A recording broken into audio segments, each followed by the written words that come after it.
Hello class fourth, subject है बच्चों आपका हिंदी रिमझिम। और इसमें देखिए आपका रिवीजन चल रहा है। ठीक है, इसको ध्यान से सुनिएगा आप।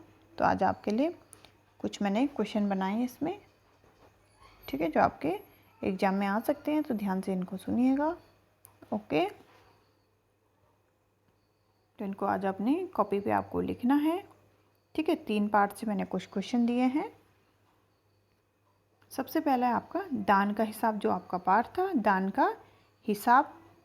ठीक है, इसमें है जिम्मेदारी अपनी अपनी। तुम्हारे विचार में राज दरबार में किसकी क्या जिम्मेदारियां होंगी। ठीक है ना, आपने इसमें पढ़ा था कि राजा ने सबको जिम्मेदारियां दी थी अलग अलग। तो देखिए इसमें था मंत्री। ठीक है, मंत्री था वहाँ पे। तो मंत्री की क्या जिम्मेदारी होती है, क्या रिस्पॉन्सिबिलिटी होती है। तो मंत्री की जिम्मेदारी पूरे राज्य की देखभाल करना होता है। वह राजा के काफ़ी निकट होता है और हर तरह के मामले में उसे उचित सलाह देता है। ठीक है ना, तो जितने भी राज्य के कार्य होते हैं वो मंत्री द्वारा किए जाते हैं। ठीक है, एक तरह से क्या होता है, वो सलाहकार होता है राजा का। और देखिए भंडारी। ठीक है, भंडारी। तो भंडारी की जिम्मेदारी राजकोष, जहाँ पे क्या होता है राजा का जितना भी धन होता है या राज्य का जितना भी कुछ सामान होता है, उसकी जिम्मेदारी भंडारी को दी जाती है। पूरे राज्य के खर्च का हिसाब किताब सब कुछ उनको रखना पड़ता है। आप देखिए यहाँ पे कर्ण जैसा दानी। सभी ने कहा हमारे महाराज कर्ण जैसे ही दानी हैं। पता करो कि कर्ण कौन थे। कर्ण कौन थे? तो कर्ण थे बच्चों कुंती के सबसे बड़े पुत्र थे। वे बहुत दानी थे। ठीक है, कर्ण कुंती के सबसे बड़े पुत्र थे, वे बहुत दानी थे। मैं समझा रही हूँ और आपको इसको समझना है। उसके बाद अपनी कॉपी पे इसको आपको प्रश्न लिखना है। जो मैं यहाँ पे प्रश्न बता रही हूँ और पाठ का नाम आपको खोलना है, दान का हिसाब। और जैसे जैसे जो क्वेश्चन मैं आपको बता रही हूँ उस पर टिक मारते जाइए। ठीक है, उनको आपको बाद में सॉल्व करना है। ठीक है ना, ऐसे नहीं कि आपने यहाँ से चीटिंग करके लिख दिया या कॉपी से चीटिंग करके लिख दिया है। आपको क्या करना है, टिक मारना है। दान का हिसाब प्रश्न आया आपका क और ख। ठीक है, फिर क प्रश्न आया कर्ण जैसा दानी। और यहाँ पे है जिम्मेदारी अपनी अपनी। ठीक है, 2 यहाँ पे प्रश्न आए हैं। तो आपको क्या करना है, अपनी बुक्स पे टिक मारना है। उसके बाद जब आप सारा समझ जाएंगे उसको सॉल्व करना है। आगे देखिए, कविता है आपकी कौन। ठीक है, कौन क्या है आपकी कविता है। तो देखिए इसमें एक चूहे की कविता है ये। ठीक है, तो कविता पढ़कर बताओ कि यह शरारती जीव घर में कहाँ कहाँ गया। ठीक है, कविता आपने पढ़ी थी, वो जीव कहाँ कहाँ गया। तो वो चूहा था जो वो कहाँ कहाँ जाता है। तो आपको पता है कि वो घर के हर कोने में गया। ठीक है, घर का जितने कोने होते हैं वहाँ पे वो चूहा, वो शरारती जीव गया था। ठीक है, तो घर के कहाँ कहाँ गया। जीव कपड़ों में, पुस्तकों में, अलमारी में, रसोई घर में, तस्वीर जो टंगी थी जूतों के अंदर। ठीक है, कपड़े फैलाने की डोरी, हर जगह चूहा गया।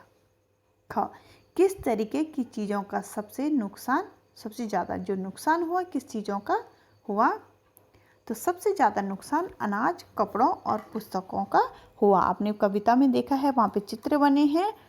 तो कपड़े बिखरे पड़े हैं, अनाज बिखरा पड़ा है, पुस्तकें बिखरे, उनके पन्ने बिखरे पड़े हैं।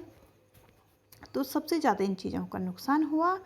देखिए कविता में बहुत से नुकसान गिनाए गए हैं। तुम्हारे हिसाब से इनमें से कौन सा नुकसान सबसे बड़ा है और क्यों। तो मैंने आपको पहले भी आपको 2-3 बार आपको बताया है कि इसमें पुस्तकों का नुकसान सबसे ज़्यादा क्या हुआ था, पुस्तकों का नुकसान हुआ था। क्यों, इसको ऐसा बताया गया कि इसका कारण यह है कि पुस्तक बहुमूल्य होती हैं। ठीक है ना, पुस्तकें क्या होती हैं, बहुत बहुमूल्य होती हैं। यदि पुरानी पुस्तक खराब हो जाए तो वह दोबारा नहीं मिल सकती। आगे देखिए, यह है स्वतंत्रता की ओर, जो गांधी जी का पाठ था स्वतंत्रता की ओर। पाठ आपका 9 है, उसको ओपन कर लीजिए। पाठ 9 चैप्टर 9। ओके, यहाँ पे देखिए, धनी यात्रा पर जाने के लिए उत्सुक क्यों था। जो धनी था वो भी दांडी, जब गांधी जी जा रहे थे दांडी यात्रा पे, तो धनी को भी लगा कि मेरे को भी जाना चाहिए, ठीक है ना। इस तरीके से वो उत्सुक था, एक्साइटेड था। तो धनी यह जानने के लिए उत्सुक था कि यह किस तरह की यात्रा है। अगर मैं धनी की जगह होता तो मैं भी यात्रा में जाने की जिद करता, क्योंकि मैं भी चाहता हूँ कि अपने देश के लिए कुछ करूँ, ठीक है। तो जिस तरीके से गांधी जी अपने देश के लिए कुछ करना चाहते थे, तो धनी के मन में भी क्या था कि मैं भी अपने देश के लिए कुछ करूँ। देखिए, गांधी जी ने धनी को न जाने के लिए कैसे मनाया, ठीक है। क्योंकि धनी क्या था, छोटा बच्चा था, और गांधी जी ने उसको क्या किया, कुछ ऐसे इस तरीके से मनाया। तो आपको बताना है क्या मनाया। क्या तुम गांधी जी के तर्क से सहमत हो और क्यों, ठीक है। जो गांधी जी ने किया वो सही था या गलत था। तो गांधी जी ने धनी को बिन्नी की देखभाल, जो बिन्नी बकरी थी आश्रम में, बिन्नी उसकी देखभाल करता था, राजी करके मनाया। क्या बोला कि तुम बिन्नी की यहाँ पे देखभाल करो। हाँ, हम गांधी जी के तर्क से सहमत हैं, क्योंकि इतनी लंबी यात्रा बच्चे के लिए ठीक नहीं थी, ठीक है ना। धनी तो क्या था, एक छोटा सा बच्चा था, और यात्रा बहुत बड़ी थी, बहुत दूर जाना।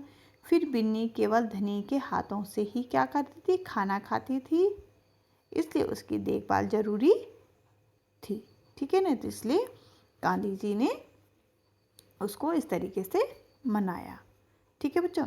तो ये प्रश्न आज आपको अपनी कॉपी पे करने हैं, जितने मैंने यहाँ पे बताए हैं।